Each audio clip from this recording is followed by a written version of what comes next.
Continuando con el diseño, la preparación de una instancia en función sumativa, vamos a ver ahora el instrumento de evaluación. ¿Cómo armo, cómo diseño? ¿Qué tengo que tener en cuenta cuando yo armo la actividad, la tarea que tiene que resolver el alumno? Ya sea una tarea puntual, una actividad puntual o una actividad que va a tener que desarrollar a través de determinado periodo, como son aquellas que tienen que ver con los registros sistemáticos.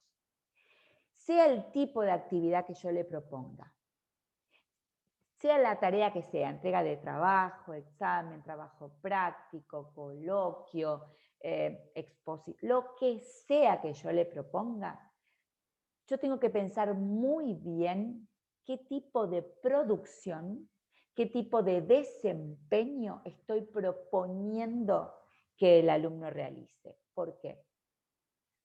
Porque yo tengo que evaluar si el alumno aprendió. Y el qué aprendió o qué no aprendió es una cuestión muy delicada. ¿Cómo me doy yo cuenta? ¿Cómo sé si alguien aprendió o no aprendió algo? Y bueno, ahí me tengo que preguntar qué significa para mí aprender. ¿Qué es aprender para mí? Acá vamos a ver un tipo de aprendizaje en particular, que es el aprendizaje significativo. Ese aprendizaje que tiene las siguientes características, es decir, vamos a considerar que el alumno ha aprendido cuando cumple, cuando su producción, cuando lo que nos muestra cumple estas características. Si no, no lo vamos a considerar aprendizaje. Lo podemos considerar estudio, repetición, haber estado en clases, haber estado atento. Podemos considerar que ocurrió todo eso, pero no vamos a considerar que todo eso, haber estado atento, haber estudiado, haberse sacado las dudas, haber pasado tiempo con el material de estudio, todo eso no va a ser suficiente hasta que además el alumno haya logrado todas estas características. Un aprendizaje ha sido logrado cuando pasado un tiempo puede recuperarlo. Es decir, esto me invita a que yo pueda evaluar aprendizajes de manera integrada. No aprendizajes que no he enseñado yo, porque esto ya lo hemos descartado en otras cápsulas digitales. Aprendizajes que se han enseñado en el marco de esta materia, en el marco del tiempo en que este equipo docente o yo comparto con los alumnos. Pero puedo evaluar en junio la integración de contenidos que yo he empezado a desarrollar en marzo, en abril, o en septiembre, contenidos de los trimestres anteriores. ¿Por qué puedo hacer esto? Porque he enseñado para que el alumno aprenda de tal manera que pueda recuperar esos saberes, pueda volver a usar los saberes, integrándolos, relacionándolos, recuperándolos, aplicándolos después de haber pasado un tiempo. Y entonces esto permite la tan ansiada relación entre contenidos. El docente que enseña para que el alumno aprenda significativamente, trabaja en aprendizajes interrelacionados, en donde lo que aprende en una unidad tiene que ver con lo de la otra, en donde lo que se ve en una clase está íntimamente relacionado con lo otro, pero no desde el saber del docente, porque yo los relaciono, yo los conozco, yo sé cómo se vinculan. No, yo tengo que trabajar en las relaciones y vinculaciones que los alumnos tienen que hacer, no en las mías. ¿Y cómo hago para que el alumno aprenda a vincular? Bueno, tengo que proponerle actividades, resoluciones, tareas, en donde no pueda resolver esa tarea si no vincula y si no relaciona los contenidos. Porque si yo le propongo que realice una actividad que se puede resolver sin haber entendido las relaciones, el alumno tampoco se entera que no sabe relacionar. Ahora, si le propongo algo en donde no puede resolverse sin que haya vinculado, relacionado, aplicado, transpuesto, integrado, ahí sí puedo detectar si no puede hacerlo y el alumno puede darse cuenta fundamentalmente de que eso que yo pretendo no está siendo logrado. Una manera importante de establecer relaciones entre contenidos es pedir al alumno que lo aplique. Si yo no pido al alumno la utilización de contenidos en una actividad, es básicamente imposible que el alumno tenga que hacer alguna relación. Porque yo para aplicar algo tengo que haberlo comprendido. Para comprenderlo tengo que haberlo relacionado, tengo que haberlo comparado, contrastado, diferenciado, deducido, integrado. Si no, no lo comprendo. Yo no comprendo algo que está aislado del resto de mis conocimientos. Lo comprendo cuando lo puedo integrar a mis conocimientos. Entonces, para poder aplicar algo, lo tengo que haber integrado. Por lo tanto, si yo no le pido a los alumnos que usen los contenidos que le enseño, no le estoy pidiendo que los relacionen, no los estoy pidiendo que lo integren y lo vinculen, no lo van a poder recordar nunca.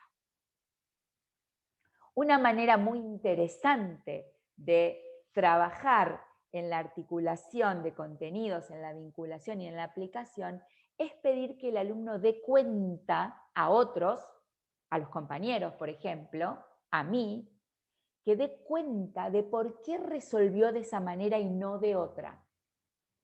Que diga no solamente cómo lo hizo, sino por qué no lo hizo de otra manera. ¿Por qué hubiera sido falso o equivocado trabajar de otra manera? Resolver de otra forma. Eso hace que automáticamente, o por lo menos de manera garantizada, el alumno esté interconectando, esté vinculando, esté relacionando, esté pensando. Y eso va a permitir que el alumno identifique en qué ámbitos este conocimiento es aplicable, en qué otros ámbitos no. De tal manera que estemos avanzando hacia una enseñanza de competencia. Porque el alumno competente, el que maneja los contenidos de manera competente, no solamente sabe esos contenidos, sino que sabe cuándo debe usarlos, cómo debe usarlos y en qué ámbitos no corresponde usarlos, aunque yo no se lo pida. Debe poder él tomar la decisión de que en este problema, en esta situación, en este caso, en esta resolución, me conviene tomar los contenidos de la unidad 2 y relacionarlos con los de la 3 y poner en relación este con este y entonces deduzco que tengo que aplicarlo de esta manera. Todas estas decisiones las tiene que poder tomar el alumno para decir que efectivamente ha aprendido. Entonces, si yo evalúo sumativamente, si yo quiero saber si el alumno ha aprendido o no, tengo que armar actividades en las que necesariamente el alumno, para resolver, para aprobar, tenga que poner en juego todo esto. Si yo no hago actividades que pongan en juego todo esto, no estoy evaluando aprendizaje significativo. Estaré evaluando otra cosa. Estaré evaluando aprendizaje repetitivo. Estaré evaluando si estudió o no, o si vio el material o no, o si estuvo mucho tiempo o poco tiempo con el material. Pero no voy a estar evaluando si aprendió o no aprendió significativamente. En esto, la consigna, la tarea y la modalidad de implementación lo es todo. ¿Cómo hago para armar actividades, tareas con un valor didáctico tan alto que logren evaluar aprendizajes significativos? ¿Qué significa alto valor didáctico? El alto valor didáctico lo tiene una actividad o una tarea cuando efectivamente está logrando evaluar aprendizaje significativo. ¿Qué significa? Que no esté evaluando reproducción, repetición. Que no esté yo mirando si se acuerda lo que le enseñé, lo que le dije en clase o el texto que le di para leer. Cuando yo evalúo aprendizajes repetitivos, aprendizajes reproductivos, estoy pidiendo al alumno que haga esto. Que me escuche, que atienda, que le interese lo que yo estoy explicando, que pase tiempo leyendo y estudiando el material y que luego, como consecuencia de todo esto, pueda reproducir el contenido que yo le enseñé, aquello que yo le dije, eso que le dije que estudie en la actividad, que lo pueda recordar, que lo pueda transcribir, que lo pueda, de alguna manera, copiar de su propia cabeza o copiar del texto, pegarlo en su cabeza, copiarlo de la cabeza y pegarlo en lo que le estoy pidiendo.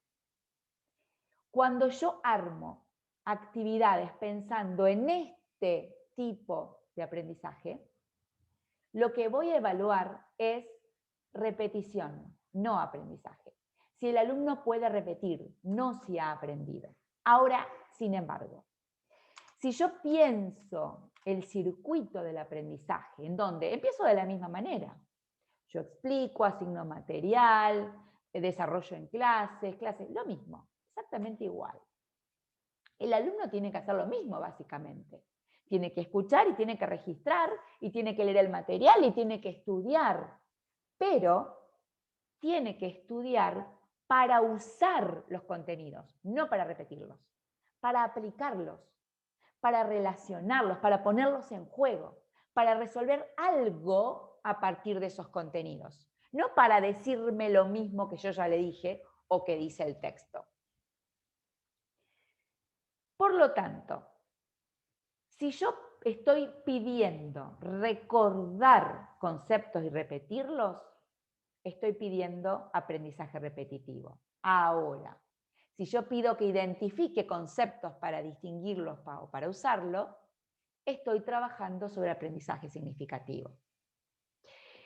Si yo estoy pidiendo que el alumno repita procedimientos mecánicamente, estoy trabajando sobre aprendizaje repetitivo. Si yo le pido que elija el procedimiento para resolver y lo utilice sabiendo cómo se usan y por qué uso ese y no otro, estoy evaluando aprendizaje significativo. Y si yo, aún queriendo evaluar contenidos actitudinales, lo que le pido es que me manifieste cuáles son los valores o las cuestiones éticas que debe sostener, aquello que yo le enseñé que debe pensar, aquello que yo le dije que tiene que tener en cuenta, estoy evaluando también aprendizaje repetitivo. Ahora, si yo le pido que asuma una posición ética y la fundamente y tome decisiones respecto de esa posición ética, ahí estoy evaluando aprendizaje significativo de los contenidos actitudinales. ¿Cómo hago para evaluar todo lo que estaba en la fila de abajo? Y depende de la consigna que elabore y de la modalidad de implementación que yo elija. De la tarea, de la redacción de la consigna de la tarea que yo le asigno al alumno y de cómo quiero que la resuelva. Hay infinitas posibilidades. No hay ningún instrumento de evaluación que yo tenga que descartar. Todos los instrumentos de evaluación sirven. No hay un instrumento de evaluación conductista y otro constructivista. No existe eso. Aún los instrumentos de evaluación que consideramos como más cerrados en cuanto a las posibilidades de diversas producciones que puede hacer el alumno, también pueden evaluar aprendizaje significativo. Yo puedo utilizar un interrogatorio, que es preguntas orales, o un cuestionario, que es preguntas escritas, o un multiple choice con fundamentación, que parecen instrumentos como antiguos, como de la enseñanza tradicional, como nada innovadores, y sin embargo, esos mismos instrumentos pueden evaluar aprendizaje repetitivo o aprendizaje significativo. ¿De qué depende? Depende de la respuesta que le estemos dando a estas dos preguntas. Para cualquier instrumento de evaluación, para cualquier actividad que le propongamos a nuestros alumnos, ¿estás pidiendo que el alumno repita la información o que la use? Que se acuerde de lo que le enseñaste o de lo que está en los textos, o de que use lo que le enseñaste y lo que están en los textos para resolver situaciones. ¿Y cómo me doy cuenta si está el alumno repitiendo o usando? Y con algo muy sencillo. ¿Permitís que use el material de estudio o tiene que esconderlo debajo de la mesa? ¿O dejarlo en su mochila o en su bolso? O si estás sincrónicamente conectado por Zoom, le pedís que prenda la camarita para ver que no tenga ningún material dando vuelta. ¿Qué haces? Si vos le prohibís el uso del material, no estás evaluando aprendizaje significativo, seguro, pero seguro. ¿Por qué? Porque le estás pidiendo que recuerde, le estás pidiendo que repita, le estás pidiendo que tenga en la cabeza, en vez de tenerlo a disposición para poder usarlo.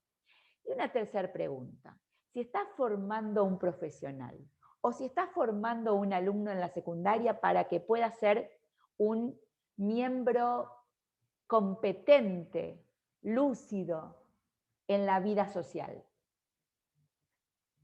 ¿le vas a enseñar que use la información que tiene en el entorno o que no mire nada de lo que tiene alrededor y todo lo saque de su cabeza?